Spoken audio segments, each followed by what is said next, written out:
Good morning, ladies and gentlemen. Thank you.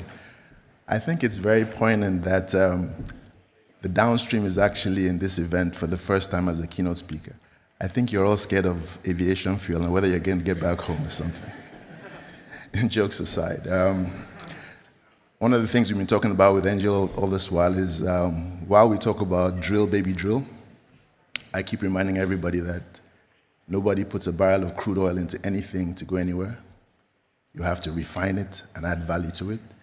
95% of Africans will never see a barrel of crude oil in their lives, but they must use diesel, they must use jet fuel, LPG and the like. So please join me in ensuring that by the end of this, you're proponents of refine, baby, refine.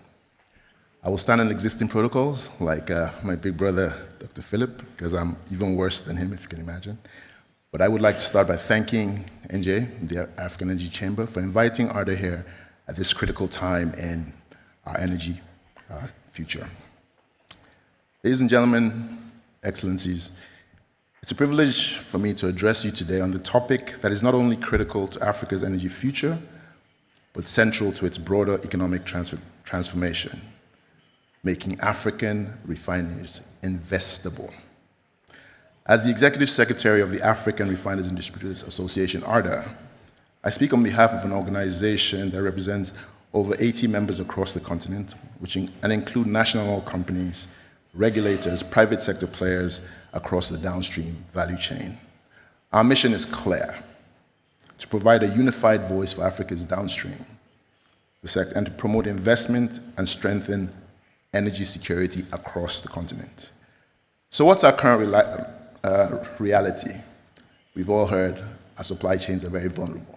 And while we talk of geopolitics, I think we need to add natural disasters as well. I mean, if you think about what the new normal is, since 2020, we've had COVID, we've had Russia-Ukraine, we've had Red Sea, Gaza, and now and now the Iran situation. Africa remains heavily dependent on refined petroleum products, particularly from the Middle East, and particularly when you look at the area from Egypt running around the Horn of Africa down to Southern Africa. And this dependency exposes the continent to significant supply risks. ARDA wrote an article, a thought leadership article a few months ago, and the title was "What Happens If Africa Cannot Import Anything for Just 30 Days? What Happens to Our Lives as We Know It?" The reality is many African countries maintain less than 20 days of strategic stock cover, just 20 days. In several cases, even when these stock holding policies exist, they're not even enforced. So with what's going on now, we have come to realize how fragile the global supply chain is and how it impacts our lives. So just to bring this into context, a few weeks ago, His Excellency Dr. Philip Shebile and I were at the Egypt Energy Show in Cairo. Cairo is known for its 24-hour culture, how vibrant it is. Today, everything in Egypt shuts down at 9 p.m. That's reality. Why? Because Egypt imports about 30 cargoes of LNG a year from Qatar. We're feeling it. Let's take it even further down and now talk about economics, because we talked about social. The mines in the DRC and Zambia require imported fuel to run. This comes in mostly through Tanzania and Mozambique. You start to see the broader implications. So for Africa, the consequences are immediate and severe. Rising fuel prices, particularly diesel and aviation fuel, increased working capital pressure on importers, delays or shortfalls in product deliveries, and greater risks of supply chain contract failures. In short, yes, Africa's energy security is too exposed to external shocks. Now, the Americans say never waste a good opportunity, right? What is the structural opportunity available to Africa given what's going on? The numbers are clear. Our population is growing. 1 in 2 people born between now and 2040 will be African. Our energy demand is going to rise about 60% over the same period. So the demand for refined petroleum products is going to rise significantly. However, imports will continue to rise unless we can build domestic capacity. We saw the video. We're all proud of the Dangote refinery, 650,000 barrels per day. In reality, we need 6 more Dangote refineries, 6 more for us to meet self-sufficiency. But building refineries is not enough. We need to rethink the very concept of refining in Africa. We need to talk about what we call refineries of the future. And that is that a refinery cannot be a traditional single-purpose facility. Instead, it must be flexible, integrated, and value-driven. These refineries must switch between fuels and petrochemicals. These refineries must integrate renewables and low-carbon solutions and must maximize value from every barrel processed. This shift is not optional. It's essential for competitiveness and long-term viability. I must stress the importance here of petrochemicals. Value addition through petrochemicals is a critical pillar of this transformation because petrochemicals represent about 95% of manufactured goods, making them fundamental for industrial growth.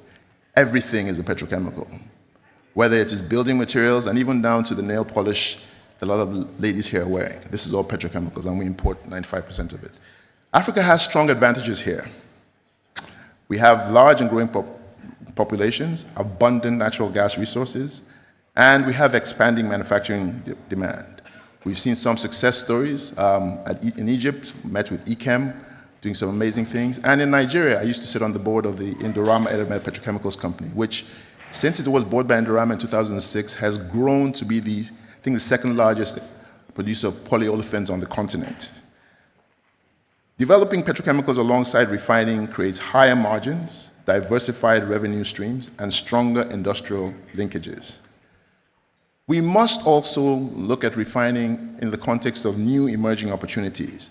Let's use energy transition to actually generate value. So while we must, in Africa, prioritize energy access and security, we cannot ignore the global energy trends. I must point out 2 specific sectors. First, aviation. The International Civil Aviation Organization, ICAO, and the aviation sector is targeting net zero emissions by 2050. To put this in context, a couple of years ago, 2 years ago to be exact, ARDA had its jet fuel forum in Addis, and the CEO of Ethiopian Airlines made it very clear his company is looking at how they can start to build in sustainable aviation fuel into their fuel mix to meet these industry standards. Ladies and gentlemen, existing refining infrastructure can be adapted for SAF production, and sustainable aviation fuel is meant to play a major role in aviation fuel going forward. When you think about how much traffic goes through our continent from an aviation standpoint, you start to realize the economic opportunity there. Shipping, 3% of all carbon emissions globally come from the shipping industry. The International Maritime Organization aims for net zero emissions by 2050 and have new standards and carbon regulations at this time. To put it in context, my home country, Nigeria, has about 5,000 ships coming in locally. We need to start looking at refining hubs that actually start to produce methanol and other low-carbon fuels for the shipping industry so we can take advantage of this opportunity. Now, we talk about the good things, but we need to talk about challenges so we know how to actually address these. And there's some significant barriers. The first one is policy and regulatory uncertainty. We need to ensure that we have clear policies to attract investment. We need to ensure that we start to harmonize and reduce market fragmentation. We have 54 different countries across Africa, all of them with varying fuel standards. We have 11 different grades of gas, oil, or diesel with fuel specifications ranging from 10 ppm to 10,000 ppm, 12 different grades of gasoline ranging from 10 ppm to 2,500 ppm. We need to harmonize this so we can start to get aggregated markets. And then refining alone cannot address the issue. There are major infrastructure gaps. Storage and distribution. Where's strategic storage going to be? Where are the pipelines going to be? Where are the rail investments going to be? These challenges we must address these challenges if we're actually going to make refineries investable and attract the right kind of investment. So what's the way forward? To make refineries investable, we must act decisively. First of all, we must then place the right regulatory frameworks to attract investment over the investor's horizon, not election cycles. I must repeat that again. Investors' horizons are much longer than any election cycle. We need to do this and strengthen the policy clarity. Secondly, we must look at holistic projects that are integrated, have integrated flexible refining models, focus on value addition, and look at investments across the value chain. Third, we must embrace low carbon opportunities and solutions and innovative financing solutions. But last but not least, we must focus on people. And this is the point I will raise again. I think I asked this question last year, but please indulge me. Please raise your hand in this room if you're going to be 40 years old or younger by 2030. In this room. I see one person, two. I see people trying to sneak in, but I'm sorry. And the reality is this. All the billions of dollars we're going to talk about investing over the next 2 days and beyond, that means most of us here are not actually going to make these investments happen. When it comes to people, please just indulge me on this. I call them the 3 Ps. You cannot turn your PowerPoint into performance without people. And that is the single biggest risk that you face to everything we're talking about here. So, let's start to summarize. Geopolitics has made global energy markets more uncertain. Africa must reduce dependence on imports.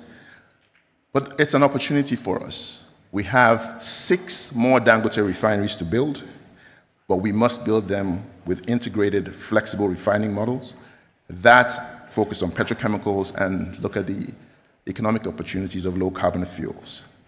We also must address the infrastructure gaps to ensure that we can actually maximize values from these refining investments. So in closing, ladies and gentlemen, Africa stands at a defining moment. The question is no longer whether we should invest in refining, but how quickly and strategically we can do so. By creating the right enabling environments and embracing innovation, we can transform Africa's downstream sector into a globally competitive ecosystem. The opportunity is immense. The urgency is clear. The time to act is now. In other words, ladies and gentlemen, we need to refine, baby, refine. Thank you very much for your attention, and I wish you very fruitful graduation.